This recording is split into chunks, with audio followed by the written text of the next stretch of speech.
Across generations of submariners, there's long been a joke that there are really only two types of ships out there: submarines and targets. For the better part of a century at this point, submarines have made the world's oceans a pretty dangerous place for surface ships. But as we covered in a previous episode, some nations are looking towards new technologies to potentially strip submarines of some of their advantages. It's becoming clear that the submarines of the future should expect to be hunted by a new generation of manned and unmanned platforms equipped with cutting-edge technologies.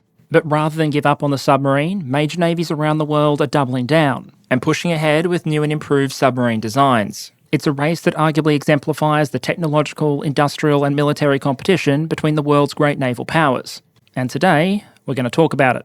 To do that, I'm going to look at some of the factors that might be driving countries towards investment in new generations of submarines, some of the potential areas of technological improvement, and why these sort of investment decisions can be a really big deal. Then we'll look at three main submarine fleets, their inventories and plans for the next generation. To illustrate very different force design approaches, those will be the nuclear-only US force, the mixed nuclear conventional Russian force, and the conventional-only Japanese force. In the interest of time, I'll really only be looking at manned submarines this episode, but we will return to unmanned underwater systems in the future. Finally, having gone over some of those ambitions and plans, we'll pivot to the question of risk, including some of the main threats to these development and building programs that, if not properly managed, may end up sinking far more of these submarines than enemy action ever could. But before we jump into it, a quick word from a sponsor. Major international events can often drive an avalanche of reporting, but with so much information coming out, it might be useful to have access to a tool that tries to give you a fuller picture and more balanced perspective. That's part of why I've long appreciated Ground News. They're a website and app that gathers related articles from more than 50,000 sources around the world to enable you to more readily compare how a given story is being covered. If you look at some reporting on this issue, for example, the Ukrainian decision to suspend the transit of some Russian pipeline oil across its territory, and the subsequent dispute with one of the main buyers of that oil, Slovakia, then as with all Ground News stories, you'll be able to quickly see key information on those covering it. Things like ownership information, political lean, and assessed factuality, all backed by ratings by 3 independent news monitoring organisations. Clicking through allows you to rapidly see differences in framing. The Ukrainian source focuses on the Russian oil element of the dispute, while, as you can see there, the Russian media source takes a very different tack. Ground News also offers some interesting features, like the blind spot feed. This feed tries to surface stories that are being overwhelmingly covered by different parts of the political spectrum, potentially increasing your awareness of what's being covered, even if it's not covered by sources you normally consume. There probably is no single decisive solution for the problem of online echo chambers and distorted coverage, but a tool like Ground News may very much help.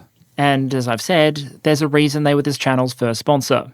So if you are interested, you can go to ground.news/Perun or use the link in the video description. That'll get you 40% off the Vantage plan, which is the one I have, and gets you unlimited access to all the Ground News features. So with my great thanks to Ground News as always, let's get back to it. Okay, so let's start by talking a little bit about equipment generations in general, and why the decision to switch over to a new submarine design might be a little different than it is with certain other platforms.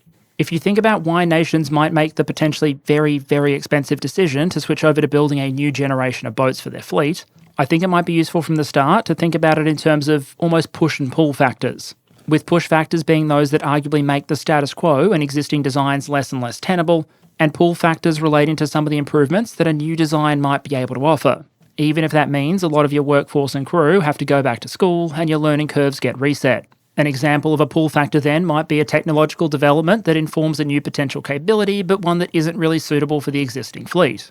When major powers started developing nuclear propulsion plants for submarines in the 1950s, for example, it would have been apparent even before the first pencil hit paper that they weren't going to be suitable for World War II hull forms.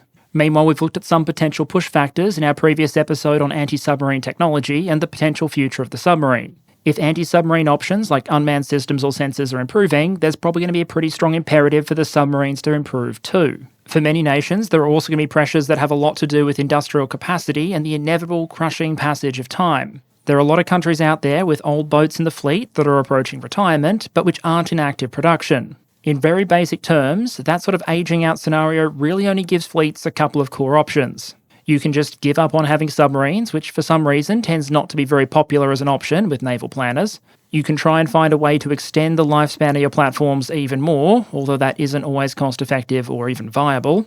You can start pulling people out of retirement and trying to figure out a way to restart production of a design that might be decades old at this point.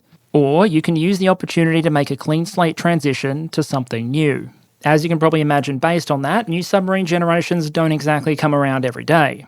Even nations that tend to retire their submarines relatively quickly, like Japan, still tend to keep boats in service for north of 20 years, meaning you don't exactly need a replacement tomorrow.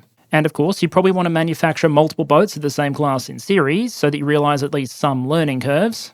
A fleet made up entirely of artisanally crafted, unique prototypes probably isn't going to win you any friends among the people that have to maintain the things. And so while some system types may lend themselves to being procurement flings, a submarine program is probably a non-starter if you're not willing to commit and put a ring on it.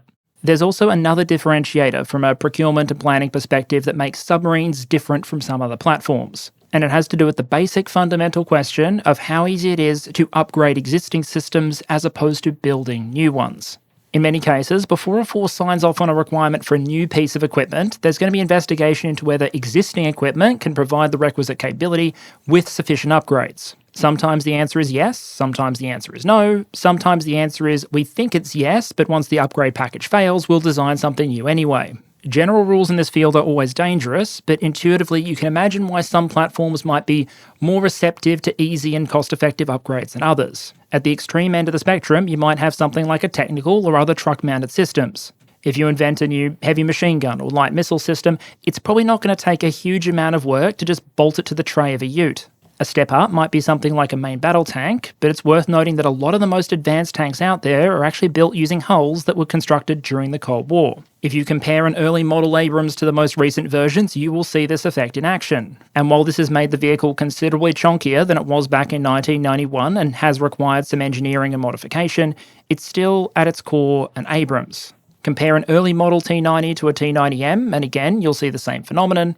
And indeed, armoured vehicles with their powerful engines tend to be so tolerant to relatively, and I stress the word relatively simple methods of modification, that the war in Ukraine has been able to show us an incredibly wide variety of upgrades.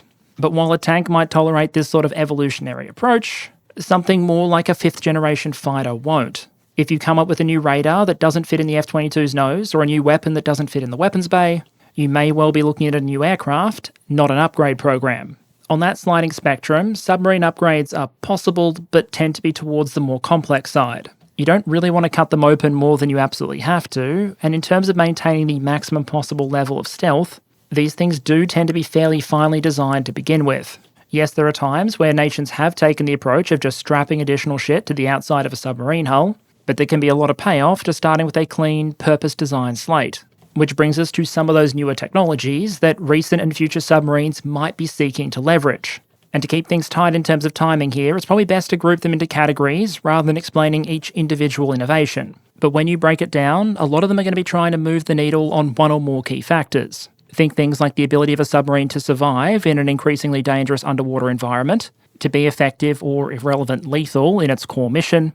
And then finally, the kind of factors you might gloss over in a data sheet, but which can be really important if you're running a submarine force. Think things like service life, maintenance requirements, and likely availability. For hopefully relatively obvious reasons, detectability is often a key consideration in future submarine design. And, particularly if you're interested in building submarines that can access highly protected enemy waters, for example, not having sufficient stealth to realistically make it in, complete the mission, and make it out again may just be disqualifying. To the point where your potentially still very expensive submarine cannot do the job that you want it to do. Back in 2016, for example, the US Director of Undersea Warfare, Rear Admiral Charles Richard, reportedly said, quote, "Stealth is the cover charge. Stealth is the price of admission. And while we have great access now, we don't take that for granted either." End quote. Some innovations to reduce submarine detectability can be added to existing designs, but in a lot of cases, they're probably going to be more practical to add to a new build. If you come up with stealth-boosting technologies like quieter machinery or a new nuclear reactor, for example, new construction might be an attractive alternative to upgrades. Propulsion and manoeuvrability is also an area of constant evolution. Countries are probably going to want their submarines to be capable of high levels of performance, which probably means modern power plants. And in the case of conventional boats, things like enhanced energy storage and air-independent propulsion systems. But they also generally don't want that to come at the cost of the factor we just talked about, which is detectability. To that end, we've generally seen submarines move from classic propellers towards propulsors. And the specific design of those propulsors tends to be so sensitive that when you see photos of submarines in dry dock, for example, with their tails exposed, you'll often see a covering placed over them to conceal the arrangement from prying eyes. The R&D contracts that go into things like these propulsors are no joke, and the underlying technologies can be pretty cool. Another desirable aspect here is agility. And partly to that end, we've seen a number of new and planned submarine designs move away from that cross-form rudder arrangement you can see on the bottom right there, towards the X-form arrangement you can see on the top right. That might not seem like that much of a visual difference, but it can have performance implications. From a control perspective, the cross-form is probably more intuitive. You have one set of rudders controlling pitch and another set of rudders controlling yaw. For a human operator, that makes the question of up, down, left and right fairly simple.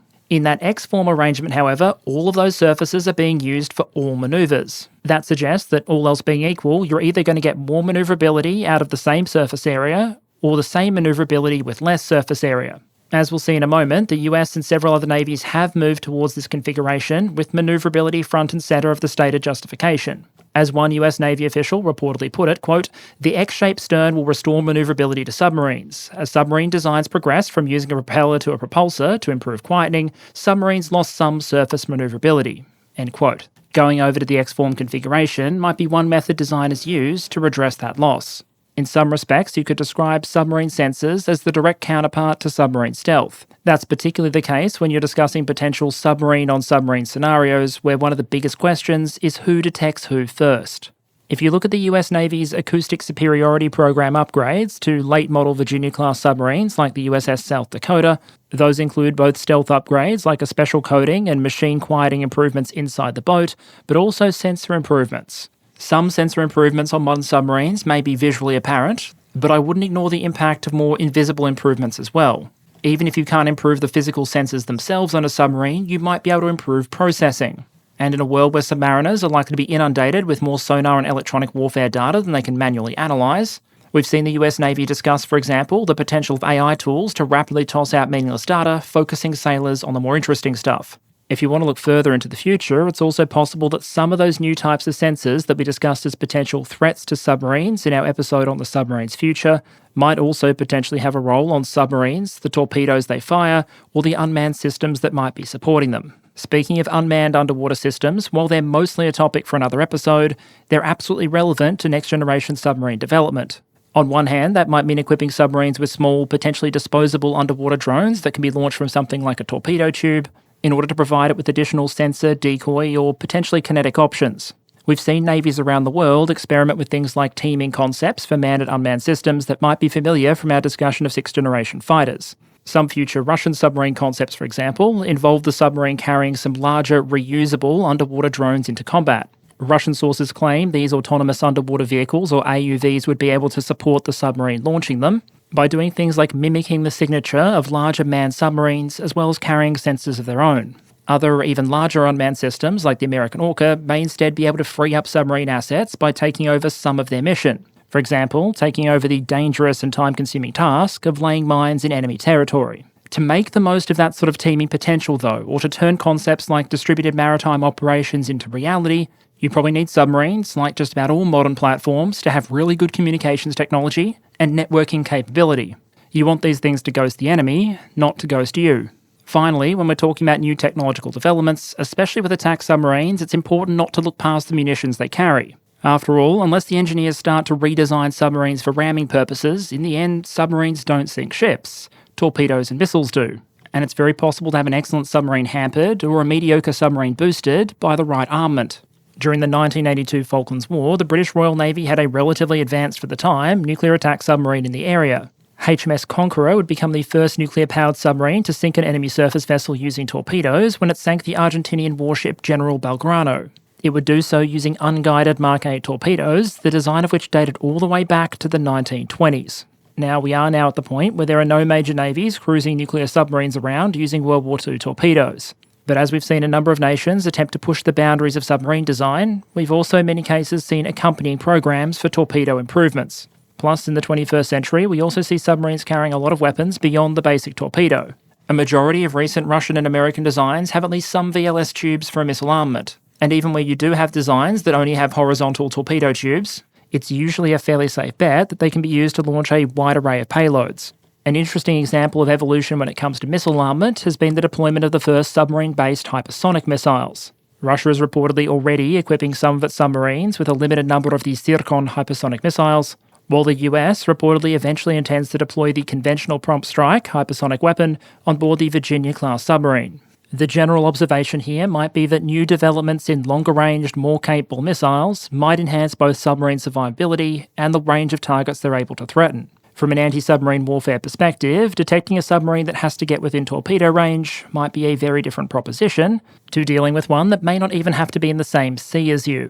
Even though there is clearly a lot of demand in this bigger, further, faster bucket of weapon systems, there's also evidence of demand for systems that are instead smaller and cheaper. A $5 million 1.5-ton torpedo might make perfect sense if you're trying to engage a high-performance enemy submarine. But if you assume the ocean of the future, like the terrestrial battlefield of the future, may end up saturated with all kinds of relatively cheap and affordable drones, then trying to service every target out there that might threaten a submarine with the existing armament might run into the Tomahawks versus Toyotas problem fairly quickly. Submarines might exhaust their weapon stocks fairly quickly if they have to take the Oprah Winfrey approach to handing out Mark 48 torpedoes or the foreign equivalents, and one imagines Treasury officials wouldn't exactly be thrilled about the whole thing either.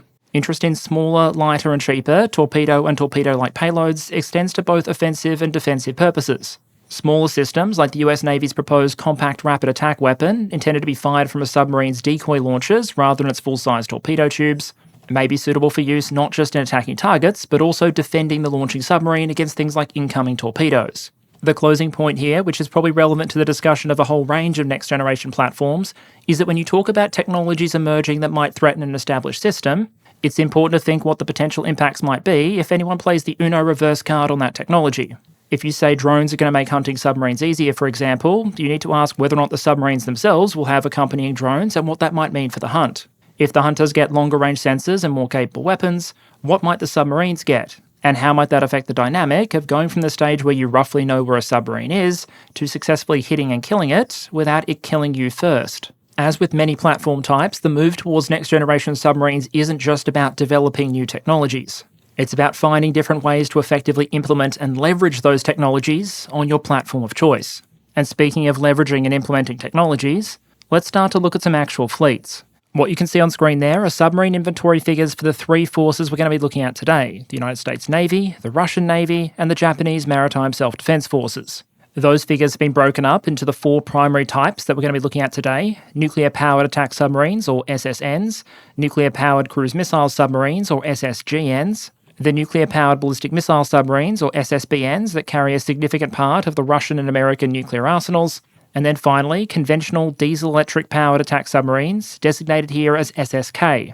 The figures you can see on screen here are taken from Military Balance 2024 with two adjustments. Firstly, while Military Balance regards the majority of US attack submarines, so the Los Angeles and Virginia-class boats, as being SSGNs because they have VLS tubes, the US Navy itself considers them SSNs, so I've redesignated them here. For consistency with other episodes, I've also included all three US Seawolf-class submarines in the count here, despite the USS Connecticut currently being damaged after engaging in a spot of litho-braking back in 2021. Straight away, you'll see the difference in hull count and composition. Both Russia and the United States have similarly sized SSBN forces for their nuclear deterrence, but the similarities more or less stop there.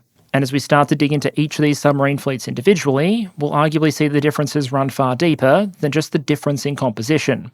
So, working our way from left to right, let's start with the very large, very expensive elephant in the room: the United States Navy.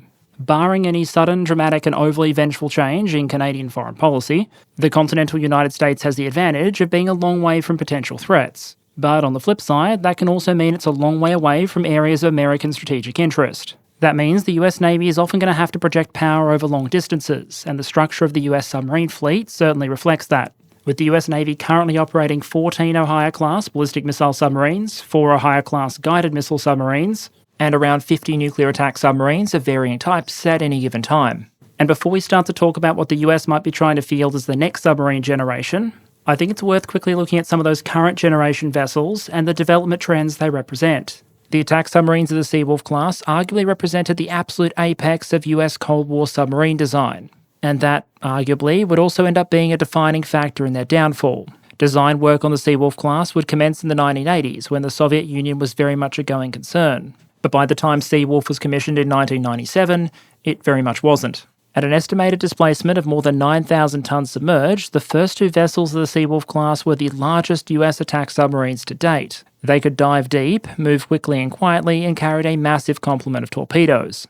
all of which probably seemed like massive overkill to Congress in an era where rust was making up a greater and greater proportion of Russian naval tonnage with every year that passed. In the end, the US would only commission 3 Seawolf-class submarines, with the last one, the USS Jimmy Carter, being a bit of an interesting case.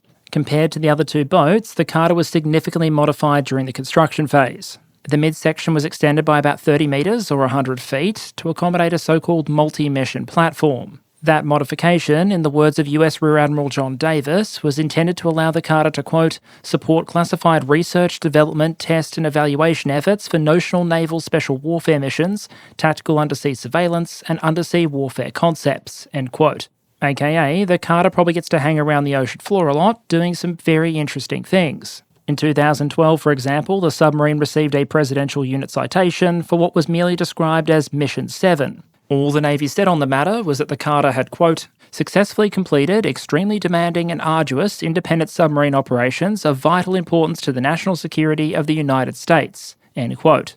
The Carter then, arguably something like Russia's Belgorod, represents something of a unique asset. It can still nominally do the missions that would ordinarily be assigned to other ships of its class, but it's also there to deal with the occasional mission itch that no other submarine in the force may be able to scratch. The subsequent Virginia-class then was intended to be just a bit more chill and more suitable for the post-Cold War world. Compared to the Seawolves, the first Virginias were smaller, cheaper, and couldn't dive to quite the same depth. The amount of torpedoes and missiles that could be kept in the torpedo room was slashed roughly in half, but that reduction was partially offset by the fact the Virginias did gain 12 VLS tubes for cruise missiles. The first Virginia would be commissioned in 2004, and the class would be turned out in blocks from there on. Interestingly though, some later versions of the Virginia-class seem to be going in something of a different developmental direction. Starting with the USS Arizona that was laid down in 2022, a number of future Virginia-class submarines are expected to incorporate what's called the Virginia Payload Module. This is an additional module which lengthens the submarine and adds the capacity for 28 additional cruise missiles in a vertical launch system. With the addition of that module and the extra weapon capacity it brings, some future Virginia-class submarines, which remember were designed partly to be smaller, cheaper and less heavily armed than the old Seawolves, will instead end up heavier, more expensive and more heavily armed.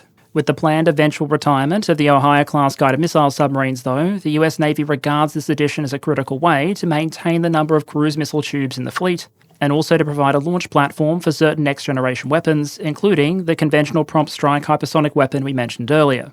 Moving on from the attack submarines then, the other major component for the US is obviously the missile submarines, ballistic and guided. There are 18 Ohio submarines currently in service, each either capable of carrying 20 Trident nuclear missiles or 154 Tomahawks, giving the US Navy the ability to launch a small fleet's worth of missile strikes with basically zero warning from almost anywhere.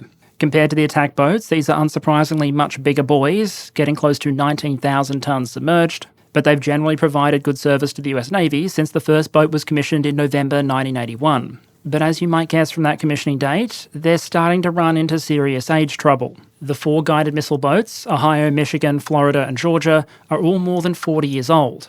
And while the ballistic missile versions are on average newer, the youngest version of the class, USS Louisiana, is still pushing on 27. Certainly young for a human, but pushing it a bit for a nuclear submarine. With the class beginning to age out, the US basically had 3 choices. Give up on its submarine-based nuclear weapons entirely, obviously unacceptable not just for strategic reasons, but because it would mean that the British and French militaries had a capability that the US didn't, try and put a 40-plus-year-old design back into production, or come up with something shiny, new, and very, very expensive. Given that nuclear deterrence isn't really considered an optional extra by US military planners, we got the Columbia class. While a bunch of details about the Columbia class are obviously classified, there are a couple of elements that have been publicly disclosed.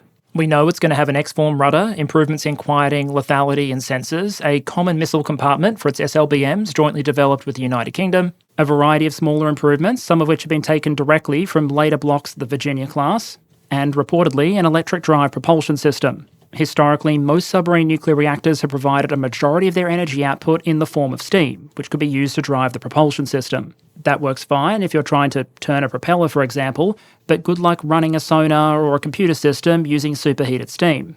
On the Columbia class, we believe the power output is mostly going to be electrical, with that electrical energy then being available to either drive the propulsion system or a variety of onboard electronics and systems. In a way, this mirrors the development trajectory we've seen on surface warships and next-generation aircraft, where there is greater and greater demand for more electrical power on board to support next-generation technology.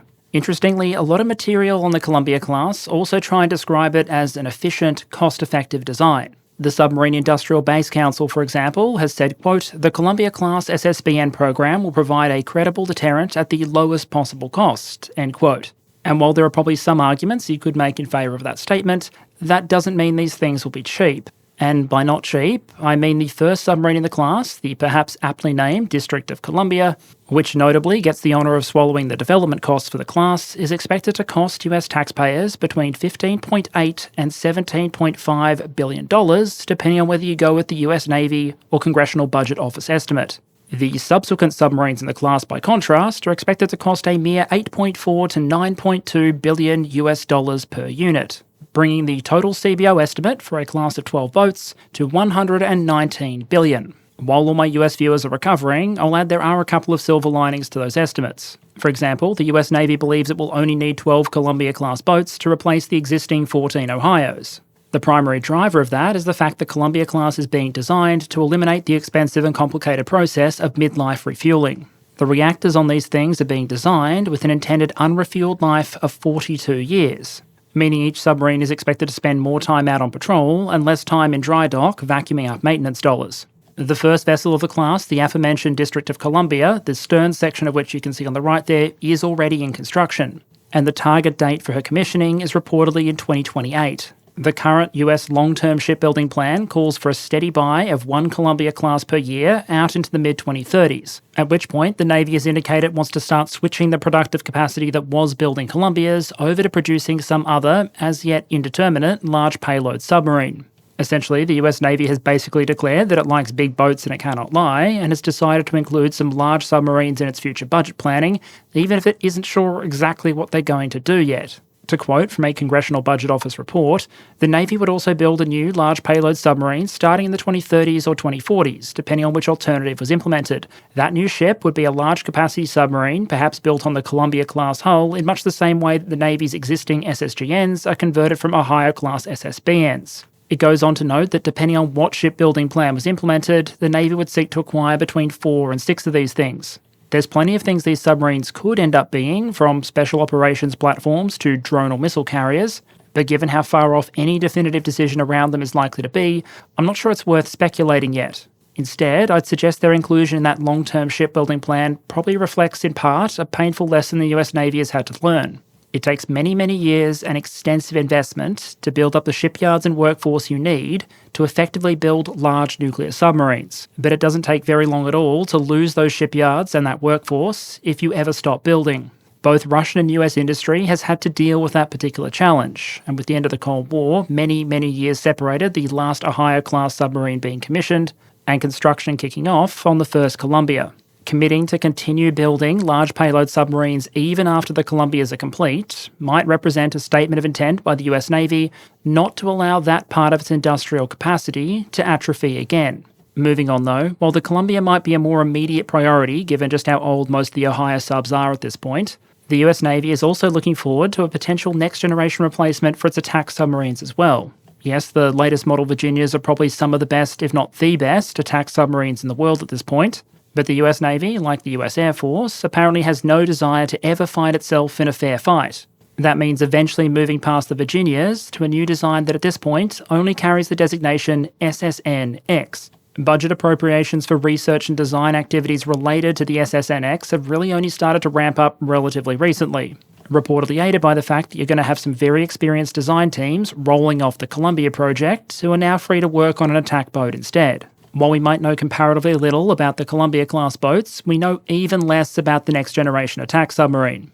But one thing we can try to determine using various public statements by senior US figures is what the main design priorities are, and where, if anywhere, the service is considering making trade-offs. Remember, with the move from Seawolf over to Virginia, the Navy originally decided to sacrifice some features, like dive performance or torpedo storage, in order to embrace some slightly more humble design goals that enabled a more affordable submarine. So you might be asking, what sort of humble, restrained and economical goals might the US be embracing for its next generation attack sub? Well, according to the executive director of the Navy's Program Executive Office for Attack Submarines, the SSN-X design will reportedly feature, quote, increased speed and increased horizontal payload, improved acoustic superiority and higher operational availability. Admiral Bill Houston, speaking back when he was Rear Admiral Bill Houston, director of the Undersea Warfare Division at the Office of the Chief of Naval Operations, reportedly said that the SSN-X has, quote, got to be faster, carry a significant punch, a bigger payload, a larger salvo rate, it's got to have acoustic superiority, and simultaneously we're going to work on operational availability with respect to maintenance and life of the ship. If you stitch together some of the various statements that have been made by US Navy and other senior US leaders about this thing, you may come to the conclusion that what the US Navy has basically said it wants is something with more speed and torpedo capacity than the Seawolf, VLS and missile capacity more akin to an upgraded Virginia, the operational availability of the Columbia class, and stealth and sensors beyond anything that's come before. As Admiral Houston reportedly put it, the US Navy is pursuing the humble goal of fielding, quote, the ultimate apex predator for the maritime domain, end quote. Thus, while there's very little certain about the final design, it seems probable that it will be both very expensive and also potentially very large. To quote from a CRS report on the program, these requirements will likely result in an SSN-X design that is larger than the original Virginia class and possibly larger than the original Seawolf. The US Navy requested about $587 million for design and development work on the SSN-X in fiscal year 2025, up slightly from $545 million it requested in fiscal year 2024. But compared to the Columbia class, construction work is still much, much further off. Originally, the Navy was targeting 2031 for construction start. That date then got pushed out to 2035, and it's now looking like it might be closer to 2040, with the primary driver of that delay being the availability of funding to get the program moving. The question of how many of these things will be built in the coming decades is also still very much up in the air. The Navy's 30-year shipbuilding plan includes multiple options, and they can vary significantly in how many of these next-generation subs are called for. Option 1, for example, calls for 11 more Virginia-class submarines with the Virginia payload module, 10 more without the payload module, and 33 SSN-X-class submarines. Option 2, by contrast, which prioritises quantity over the generational changeover, calls for an additional 48 Virginia-class submarines, 11 with the payload module and 37 without, but cuts the planned SSN-X buy from 33 to 18. It perhaps says a lot about the US Navy that the SPAM option, for lack of a better term, involves mass-producing one of the most advanced attack submarines ever designed, but this is the US military, where the cheap option often isn't. But regardless of what the composition of America's future attack submarine force looks like, there's still the question of what they're going to be armed with. And in the interest of time here, I want to focus specifically on the torpedoes. Here, I think you could break some of the US programs out into at least 3 different lines of effort, namely building better torpedoes, cheaper torpedoes, and smaller torpedoes. At the higher end, at least in the near term, it looks like the new US answer is going to look a lot like the old answer. The US has repeatedly upgraded its Mark 48 heavyweight torpedo, including with the Mod 7 version, which was jointly developed with the Royal Australian Navy. The US actually stopped production of these heavyweight torpedoes for a number of years when it looked like high-end naval threats weren't going to be as much of a problem anymore. In the 2010s, it was decided that maybe that wasn't the safest assumption to make, and production was slowly restarted. Despite the original ADCAP versions of the Mark 48 dating back to the late 1980s, this is still a very dangerous torpedo by global standards. But it's limited by the fact that, against a wide array of targets, it's likely to be horrendous overkill. At more than $5 million per shot, there remain battle tanks out there that are cheaper than the most advanced versions of the Mark 48. And in a world where not every target is going to be a fast-moving, deep-diving, decoy-equipped Russian submarine, the US Navy looks to be trying to develop something a little more affordable to complement the Mark 48. While we don't have many details yet, that's likely where the Rapid Acquisition Procurable Torpedo, or RAPTOR, is likely to come in. We should probably expect that program to use a lot more commercial off-the-shelf technology that can be obtained and stockpiled quickly, as well as performance characteristics that are at least a little bit more humble. As well as cheaper, there's also a question of whether or not torpedoes should be made smaller. While the nearly 300-kilogram warhead on the Mark 48 is no doubt likely to provide a very satisfying bang every time one is fired, against a lot of likely future threats like incoming torpedoes or small surface and underwater drones, it's kind of like taking a shotgun to a sandfly. There have also been questions asked around how economically US submarines could potentially engage masses of surface contacts like commandeered civilian ferries and transports, in any hypothetical future escalation scenario where those sort of vessels might make a significant appearance. One potential answer here might be so-called very lightweight torpedoes. This is the potential domain of systems like the US Compact Rapid Attack Weapon. The piece you see on the right there by Lieutenant Commander Patrick Rawlinson of the US Navy hypothesises that with a weapon like that, you might be able to pack as many as 10 per torpedo tube. He notes that the use of these sort of very lightweight torpedoes as defensive weapons might be critical for submarines in the future, but they might also provide a mechanism to give attack submarines much greater magazine depth when engaging lighter or less demanding targets, suggesting as an illustration that instead of carrying 26 heavyweight and 14 defensive lightweight torpedoes, a Virginia-class submarine in the future could carry 10 heavyweights and 160 lightweights, with all the potential implications that might have for how many targets a submarine could potentially engage before having to go back to reload. But while the US is undoubtedly pushing forward with these next-generation designs and potential weapon upgrades, other powers aren't exactly sitting still. And so to illustrate the direction that another major player might be taking, let's talk about Russia. For the Cold War Soviet Union, submarines were one of the cornerstones of its naval power. They were both a vital part of the country's nuclear deterrent and also an asymmetric counter to NATO's much greater naval power. The successor Russian submarine force in the 1990s would face a number of tough battles against foes that have felled many a navy, namely serious underfunding, rust, and occasionally catastrophic maintenance standards. With the help of new funding, though, the Russian Navy would start to regenerate in the 2000s. And while there are several fields of military technical development where Russia has arguably fallen behind the international curve, its submarine force arguably remains the cornerstone of its naval power. And its latest submarine models tend to be described by NATO and other foreign commentators in very respectful terms. It's also worth noting that over the last 2.5 years, some of Russia's submarines have been engaged in an active shooting war. With the success of Ukrainian anti-ship missiles, drones, and in particular naval drones, Russian surface warships in the Black Sea are having a pretty hard time.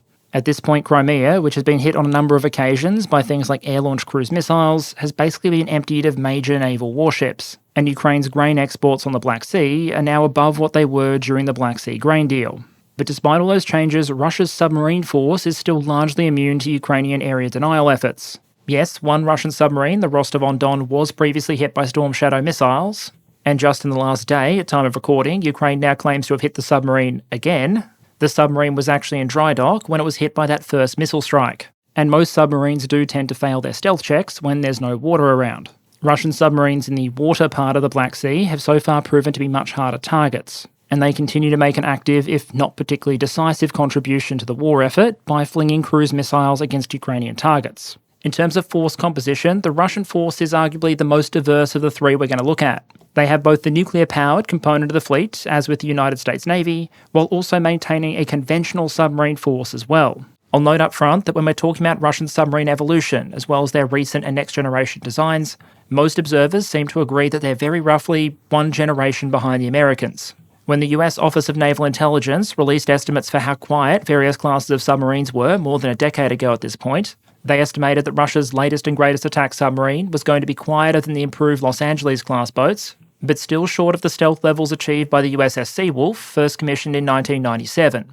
That perhaps 10 to 20-year performance gap obviously favours the American designs, but it's perhaps a tad understandable when you think about the state of the Russian submarine industrial base from the 1990s through to the early 2000s. With that context in place, let's look at some programs. The current fleet of Russian ballistic missile submarines is divided between older Delta IVs from the Cold War and the new Project 955 boats. Design work reportedly began in the 1980s, but construction work stretched a bit. Having started construction in 1996, the lead ship of the class would be commissioned in December 2012. It's worth noting that while the 955s are much smaller than the old Soviet Typhoons, at approximately 24,000 tons displacement while submerged, they do displace nearly 30% more than their American equivalents in the Ohio class, despite carrying 20% fewer SLBMs. Russia currently has 7 active boats of the type, divided into 2 flights, 3 of the base 955 design and 4 of the improved 955As. Ever since the first of the 955A boats, the Prince Vladimir, was commissioned in 2020, the rate of commissioning has been relatively impressive by international standards. One submarine was commissioned every year between 2020 and 2023, another one is expected this year in 2024, with further commissionings expected in 2026, 2028, 2030 and 2031. Overall, if nothing changes, noting that isn't a particularly safe assumption to make when it comes to Russia these days, The construction plan for the class will probably extend out into the 2030s. Because the current generation Russian SSBN is in active production, unlike the American one, and doesn't have a level of acoustic subtlety only a couple of steps removed from a heavy metal band, unlike those belonging to a certain other naval power, Russia arguably doesn't have as much immediate imperative, nor as much immediate funding, to roll out a next-generation design. As a result, what we've seen from the relevant design bureau so far isn't so much an official project as a design concept. In 2022, the Rubin Design Bureau showed off their concept for the so-called Arctic-class submarine. This appeared to include a couple of interesting features, including some very large conformal sonar arrays, including one in the chin position, a pair of flooded hangars to accommodate 2 large autonomous underwater vehicles, as well as a fairly unique rudder shape. Interestingly, the concept shown also seemed to lead into the apparent trend of Russian submarines designed to carry nuclear missiles, carrying fewer missiles than their American counterparts. The US Ohio carried 20 tubes to the Project 955-16. With the follow-on Columbia class that we'll look at, America appears to be dropping down to 16 tubes themselves. But if it was built as presented, the Arctic class would preserve the margin by going down to 12 tubes. All in all, it looks like an interesting design that has a lot of the hallmarks we associate with the next generation. But at this stage, it remains very much a concept. And I'm not sure I'd be willing to put significant chips down on Russia's eventual SSBN successor class, looking anything like the concepts we see today. Moving on from the nuclear missile carriers to the conventional missile carriers then, Russia started commissioning a new class of SSGNs from 2013 onwards. You'll often see the Yasen-class boats referred to as SSGNs, guided missile submarines. But it's important to note there are some very significant differences in capability mission between this family of Russian boats and what America often calls an SSGN, which is the converted Ohio boats. This class of Russian submarines is arguably much more analogous to something like the Virginia class equipped with a Virginia payload module. It's a capable attack boat with a significant missile armament. And like many Soviet and Russian designs before it, those missile tubes can accommodate not just land attack missiles, but anti-ship options as well. Think things like the supersonic Onyx or the hypersonic Zircon. The submarines likely combine high performance with an ability to skip mid-lifetime refueling, as long as you limit the lifetime of the boat to 25 to 30 years. Based on what's available in open source, you could probably argue that even though the 885s may not represent a next-generation submarine, they do probably represent Russia coming out with a very capable current-generation submarine. The commander of US naval forces in Europe reportedly described the class as, quote, very quiet, which is the most important thing in submarine warfare, end quote, and various sources credit the submarine with a silent running speed of between 20 and 28 knots, something which would put it squarely in the domain of the public figures available for the American Seawolf and Virginia classes. A RUSI report arguably states the submarine's capabilities in even clearer terms. Quote, in principle, the Yasen and Yasen-M class pose a substantial risk to Western forces. The combination of quietness and long-range strike capabilities poses a novel challenge to Western defenders both at sea and on land. The range at which the two submarines can strike targets on land means they would not need to run the gauntlet of the Greenland, Iceland, UK gap in order to disrupt the effective mobilisation of Western forces in wartime. The report also notes that the submarines could potentially open the way for other, older Russian designs to break into the Atlantic by threatening NATO surface vessels patrolling the gap.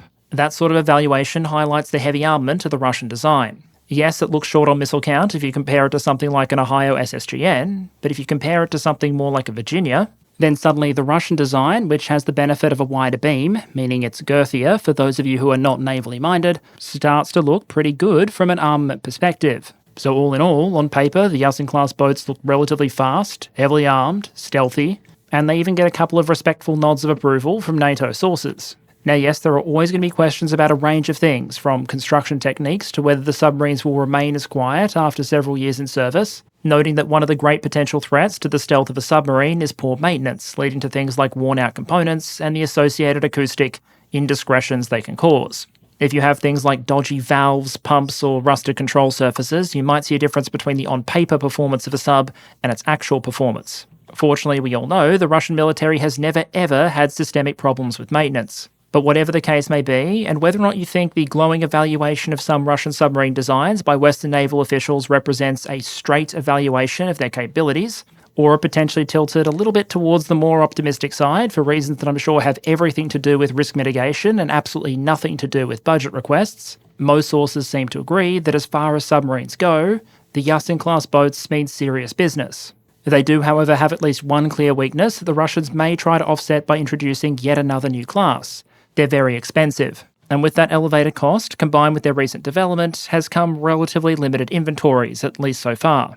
As good as the Yasen-class boats are believed to be, they represent, at least for the moment, a minority of Russian nuclear submarine strength. What you can see on screen there are military balance 2024 figures for a range of Russian SSN and SSGN types. As you can see, the most common type isn't the Yasen or Yasen-M, although I'll note a third Yasen-M has now entered service. Instead, it's the much older Oscar II, a type that was first commissioned in the 1980s.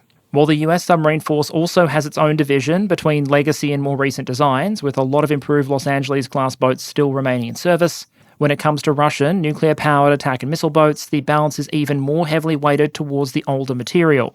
Over time, that's expected to change, partly because more Yasen-M boats will continue to enter service, but the sheer scale of the problem, coupled with the diversity of types currently in service, might explain why the Russian Navy might be somewhat interested in combining the Yasen-M with another modern design. In 2018, Russian state media reported that a new fifth-generation nuclear attack submarine would be completed by 2027. At the time, it was referred to as the Project 545 Husky. From what little we've been shown, including the model you can see on screen there from a 2020 demo, the 545 seems less like a direct successor and more like a cheaper alternative. Compared to the older sub, the Husky is expected to displace more than 2,000 tonnes less when submerged, have a lighter armament, and a lighter sticker price. In a sense, there might be a little bit of a Seawolf Virginia dynamic going on here, although the two submarines are also potentially going to replace different older platforms. It's also worth noting that Russian sources claim to be leaning into modularity a bit more with the Husky. I'm not sure if taking notes from the LCS is the best approach for any naval program, but we'll see how that goes. A final interesting observation related to the design is that in a lot of the concept art released by the Design Bureau and the model you can see on screen there, the submarine appears to use an old-school propeller, not a pump jet propulsor. That's interesting because Russia clearly does have that sort of technology, and some of their existing submarine designs use them. One potential explanation may come down to good old-fashioned Design Bureau competition, even if both are ultimately owned by the Russian state. Russia currently has two submarine design bureaus, one of which seems comfortable designing vessels with pump jet propulsors, and the other designed the Husky. What impact, if any, that ultimately has on the stealth of the final design, only time will tell. Alongside its core force of large nuclear-powered missile and attack submarines, Russia also still has a number of diesel electrics. This force is still overwhelmingly made up of various versions of the old Soviet Kilo class, although there have been attempts to modernise. There was an attempt at what the Russians called a fourth-generation design with the roughly 2,700-tonne displacement, Project 677. The program was first jinxed when someone decided to call the thing the Lada class, and then distressed when the first version didn't exactly work as hoped. The lead ship of the class, the St. Petersburg, was commissioned into the Russian Navy in 2010, found to be a little disappointing, and decommissioned in 2024. And while significant redesign and construction work on the class did continue, it's fairly telling that even in November 2023, a report came out that the Russian Navy had commissioned yet another third-generation Kilo-class diesel-electric submarine into the Pacific Fleet. I'll also note that the Russian state media article on the right there describes the improved Kilo-class submarines as the most noiseless in the world, which on one hand is definitely attempting to throw some pretty serious shade on various Western submarine designs, but on the other hand sort of undercuts the Russian design that is supposed to be a generation ahead of this thing. Despite the partial false start with the fourth-generation Lada, for a number of years now we've been hearing about Russian proposals to push ahead with a fifth-generation non-nuclear design. That said, like many Russian development programs, determining its exact status isn't simple. In 2016, for example, there was reporting that the first experimental work on the new class could commence as early as 2017. But in September 2021, Russian state media reported only that the relevant design bureau had presented several options to the Navy and indicated that, quote, the projects of the latest fifth-generation submarines, the Husky nuclear project and the Kalina diesel-electric project, are no longer funded by the Ministry of Defence, and United Shipbuilding Corporation is developing them at its own expense, end quote. And yes, the nuclear-powered Husky design just mentioned as not being funded by the Russian Ministry of Defence anymore is the Project 545 boat that we discussed just a little earlier. The one, you remember, that was totally going to be delivered by 2027. What that article seemed to suggest is that as of 2021, the status of both future submarine programs was highly uncertain. It's still obviously possible that eventually one or both of these designs ends up being built, at least in some numbers, although one imagines there are a couple of facets of the current international situation that might make getting new development funding a little more difficult than normal within the Russian military at the moment. In terms of weapons to pair with its current and future generation submarines, the Russian Navy is arguably a bit more diverse than the US one. There are systems that are broadly comparable and fill similar roles. The Caliber cruise missile, for example, is broadly analogous to the American Tomahawk, but the Soviet and later Russian navies have also maintained some weird and wonderful systems that don't have direct American analogues. The VA-111, for example, is one of very few supercavitating torpedoes ever developed. In very crude terms, this is essentially a rocket-powered torpedo that forms an air bubble around it as it travels in order to enable underwater speeds of more than 200 miles per hour. That obviously gives it a much shorter potential time to target compared to conventional torpedoes in exchange for a range of drawbacks, including, most notably, significantly reduced range. Russia has, however, developed and fielded new conventional heavyweight torpedoes, as well as a range of new missile systems, many of which are intended for submarine use. The Soviet Navy placed significant emphasis on the value of long-range submarine-launched anti-ship missiles to attack NATO targets. The Russian Navy has arguably continued that trend and built on it by fielding systems like the Zircon hypersonic anti-ship missile. I've talked about hypersonic missiles and Zircon specifically before, but I bring them up again here to demonstrate that even if you presume Russian submarines on average aren't as capable platform for platform as their American counterparts, if they have a sufficiently dangerous armament with sufficient range and missile defense penetration capabilities, they may end up posing more of a threat or having more impact than the performance characteristics of the submarine alone suggest. Russia also has a number of underwater drone programs that we'll pick up in future episodes, but you can't close out a discussion of Russian submarine weapons development without talking about perhaps the weirdest of the lot. In January 2023, Russian state media reported the first nuclear-armed Poseidon drones had been manufactured. The Poseidon, NATO reporting name Canyon, is believed to be a large, nuclear-powered underwater drone carrying a nuclear warhead. Given its nuclear power plant, this thing could hypothetically be launched thousands of kilometres from a target, travel fast and deep towards it, and then sail, for example, into an enemy port and detonate the onboard nuclear warhead. Given that most existing missile defense systems are not exactly optimized for underwater operation, Poseidon would presumably be able to bypass them in order to reach its presumably coastal target. There are a lot of questions around Poseidon and its development. How many are likely to be built? How reliable is the navigation system? How large is the onboard warhead? But the biggest question that occurs to me is just, why? As far as we can tell from open source, there is no other power on planet Earth that has built an equivalent to this thing, and no one seems to plan to.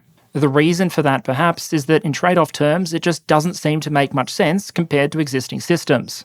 Yes, a Poseidon nuclear torpedo could presumably bypass existing missile defense systems, but it's generally understood that Russia's existing missile arsenal could already penetrate the missile defense systems of the United States and its allies, and any future missile defense system that they're likely to develop and field in the near to medium term. Compared to an SLBM, a giant nuclear-powered torpedo would presumably take much longer to reach its target, not be able to carry MIRVs, and also come with the minor drawback of not being able to hit any target that wasn't on or near the bloody water. They also appear to be large, bulky, and intended for carriage in relatively small numbers by a specialist platform. To date, Russian sources have generally indicated that Poseidon is intended to equip the submarine Belgorod. A derivative of the old Soviet Oscar II class, Belgorod represents a massive investment of Russian resources. And for all that, it might be able to carry 6 Poseidons. Something which also presumably comes with significant opportunity cost attached. If you're out there using the Belgorod to carry out nuclear deterrence patrols using your second strike doomsday weapon, one imagines the Russians are comparatively less likely to have it available for other, potentially more useful tasks, like, for example, supporting maritime special and seabed operations. For me, from an investment perspective, the existence of Poseidon suggests the Russian military may have asked whether it could, instead of whether it should. For me, the biggest question mark over all of this, which I started to hint at earlier, is simply resource constraints. Despite the immense demands of the war in Ukraine, so far, Russia has largely succeeded in ring-fencing its submarine force. Construction activity has continued, boats have continued to be commissioned, and Vladimir Putin has suggested that that construction effort will continue. But that doesn't mean the question is permanently settled going forward. There's going to be stiff competition for budget resources, a very tight labour market, and, partly related to the above, significant inflationary pressure. With things like labour costs in Russia spiking as significantly as they have, it's entirely possible the submarine builders will need contract revisions if they're going to continue work. And that may put them in direct or indirect competition, not just with other parts of the Russian government, but also just other parts of the Russian military that, perhaps understandably, might claim to have their own more imminent concerns. One imagines it might become harder and harder to justify continued investment in things like doomsday drones. When Private Conscriptovich is over in Ukraine without any optics on his rifle, a Chinese golf cart for transportation, and fire support provided by only the finest artillery pieces of the 1950s. So far, the budgetary walls appear to have been holding, but it's not certain they'll hold forever. Despite the lost years of the 1990s and early 2000s, Russia still clearly retains the capability to design and build nuclear and conventional submarines. Outside the bounds of the US and its allies, Russia still probably leads the field in several technical areas. And so arguably the greatest challenge for its submarine programs going forward is simply going to be the demand for everything else. From an investment perspective, the big question for me is not so much whether Russia can keep pace with the United States going forward, but whether it's in the right race to begin with. And speaking of operating within resource constraints, there's one more fleet I want to look at. Let's talk about Japan and the submarines of the Maritime Self-Defense Force. Even by the standards of some of the major military powers we've looked at this episode, Japan maintains, in numerical terms, a relatively large submarine fleet. It's generally remained fairly stable around its targets of 22 submarines in the main fleet, plus 2 for training purposes. Noting that for a lot of global fleets, having 2 entire hulls dedicated to the training role is pretty far along to the luxury side of the essential luxury spectrum. But what really sets the Japanese fleet apart from the others we've looked at today is that rather than being a nuclear force or a mixed nuclear conventional force, the Japanese remain squarely focused on conventional propulsion designs in the roughly 4,000-ton submerged range. In many ways, the new Taige class feels like an evolution on the older Soryu. A slightly larger displacement, complement of around 70 crew, and while it might have nowhere near some of the performance characteristics that the nuclear-powered Leviathans we've looked at can offer, it's still likely very quiet, very dangerous, and very affordable. Despite being the first boat in the class, Taige reportedly cost less than 70 billion yen, or around 470 million US dollars. Well short of the billions of dollars you'd expect to pay for a Russian or American SSN. Being a relatively new design, you can already see evidence of some of the features we associated with next-generation submarines earlier. For example, you can very clearly see that X-shaped arrangement for the control surfaces at the rear, coupled with a concealed, but one would presume rather advanced, propulsion unit. The Japanese also appear to have already made significant movements on the armament front. To date, Japanese submarines only have torpedo tubes, no VLS. But they can launch some missiles, like extended range variants of the Harpoon, from those torpedo tubes, and while specifics are hard to lock down, they may actually have access to one of the best torpedoes in the world. Right at the end of the 1980s, the Japanese adopted the Type 89 as their heavyweight long-range torpedo. In terms of dimensions and performance, you'll often see the Type 89 compared roughly to the American Mark 48. But reportedly in 2012, development started on something better again. The reported requirement included a range of features, including greater resistance to things like decoys and defence measures, as well as improved reliability and targeting performance not just in deep waters, but also in coastal and very shallow waters. Zones of operation that might be very much front of mind for the Japanese for hopefully obvious reasons.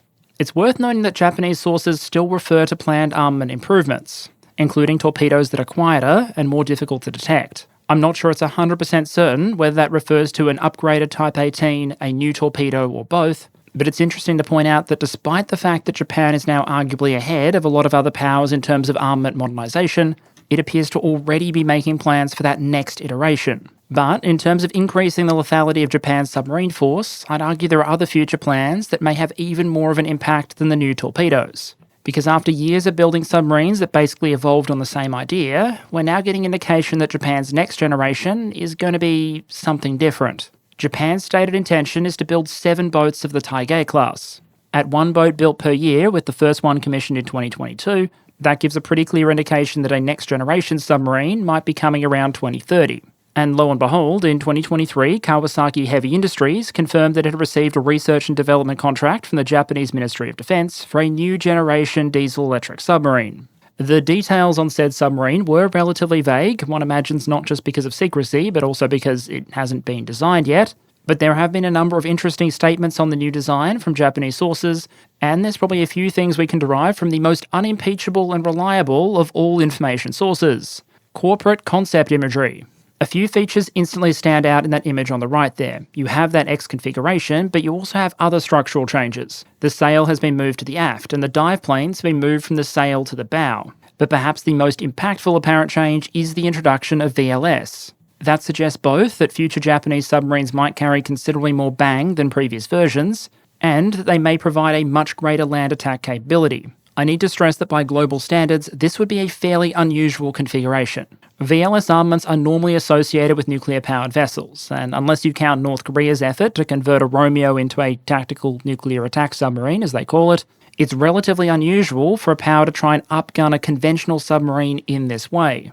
But if you look at Japan's specific strategic position and its available industrial and financial resources, you can probably start to see why they may have decided to go in this direction. For the most part, unlike US, Russian, French, British, or to an extent Chinese submarines, the JMSDF probably doesn't imagine its submarines having to project power that far from home. The country's major stated security concerns include North Korea, which is just there, and the People's Republic of China, which is just there. Japanese submarines then arguably don't need the kind of range and endurance of America's Pacific hunters in order to reach their areas of operation. What they do need to be is relatively numerous, survivable, and lethal in an environment that is often going to be relatively shallow or potentially coastal. The decision to add a long-range missile armament is also probably a sign of the times, with Japan becoming more focused on long-range systems that enable it to exercise what it describes as a counter-strike capability, and by extension, what missile-armed submarines might be able to contribute to the overall firepower of the fleet. And there are other factors, from the political and social to the industrial, that may have informed the decision to stick with a conventionally powered fleet. One of the big ones here from a defence economics perspective is probably just industrial continuity and the flexibility that might come with it. Japan has been building diesel-electric submarines for a very long time, at a very consistent pace, and has gotten very good at doing it. By continuing to turn out one submarine per year, year after year, participants in the supply chain for Japanese submarines are often going to have a lot more certainty than those in other countries. And in fact, you could argue that Japan has maintained that production rate and that stability even when the fleet numbers themselves don't strictly require it. If you're building one submarine per year and maintaining a force of 22 plus 2, that means you're throwing out your submarines on average after 24 years, which is, by submarine standards, a very generous retirement age. What that suggests to me is that as long as Japan maintains that one submarine per year industrial cadence, there is always going to be the possibility there, with additional investment in maintenance, overhauls, crew training, munitions, etc., to steadily lift the number of submarines in the force over time to some new steady state. If you kept every submarine for 30 years, for example, the force might go from 22 plus 2 to 28 plus 2. Certainly more easier said than done, but almost certainly cheaper than just building more submarines.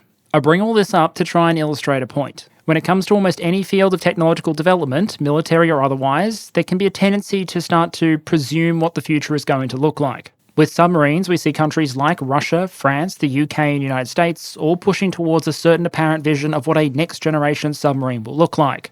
Nuclear-powered underwater monsters with slightly less technological complexity than the Starship Enterprise, and budget line costs that could bankrupt smaller nations. Then, much like sixth-generation fighters in the air, those very expensive underwater platforms are meant to be augmented by all sorts of unmanned systems. For many countries, especially those with long-range power projection requirements, that may be the right approach. But there are a wide variety of countries out there, whether you're talking about Japan, the Republic of Korea, Singapore, India, Pakistan, Egypt, or a variety of European states, and, arguably with its hybrid fleet structure, the People's Republic of China, that all seem to see a place for conventional submarines in the next-generation mix. These smaller diesel-electric submarines do have their drawbacks, and for a nation like the US, they'd probably be a bit of a non-starter.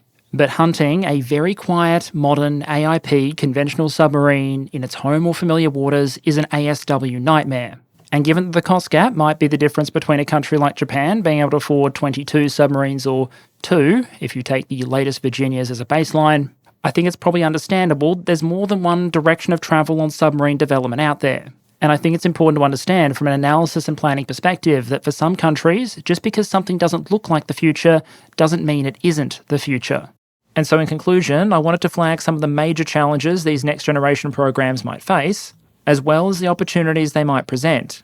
Perhaps the greatest challenges to some of these programs, and a factor we will definitely explore more in the future, is simply having the industrial capacity necessary to build them at the desired rate.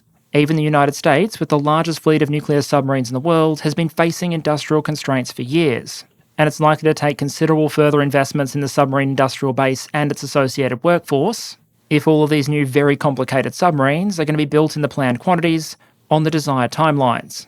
Another barrier, whether you're talking about Russia, the United States, or many other submarine operators, may simply be cost. The Japanese boats aside, most of the platforms we've talked about today are horrendously expensive. And analysis suggests that all versions of the US Navy's proposed 30-year shipbuilding plan would require a considerable increase in shipbuilding funding just to hit the outlined targets as they stand today.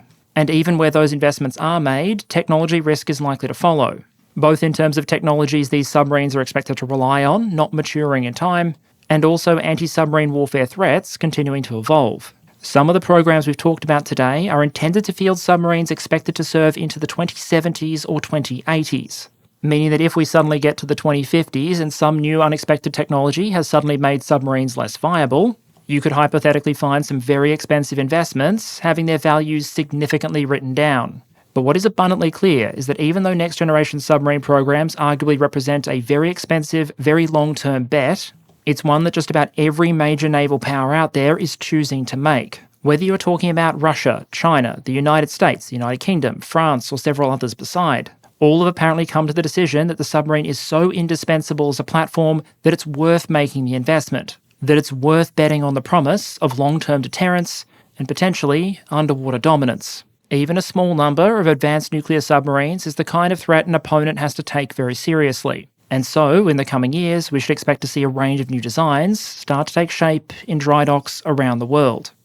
And okay, channel update to close out, I'll try and keep it brief. I very much hope you enjoyed the topic, which in many ways follows on from our previous video on the future of the submarine. If things go well, I would like to do a third entry specifically on US military shipbuilding, but time will tell. For patrons, as promised, the charity poll should be up by the time this video goes live, and for those of you interested in Purin Gaming, that channel has resumed a regular cadence of updates now as well. Thank you very much to all of you for your support as always, and of course thank you to Ground News for their long-term sponsorship of the channel. I wish you all, and especially the bubbleheads among you, the very best, and I hope to see you all again next week.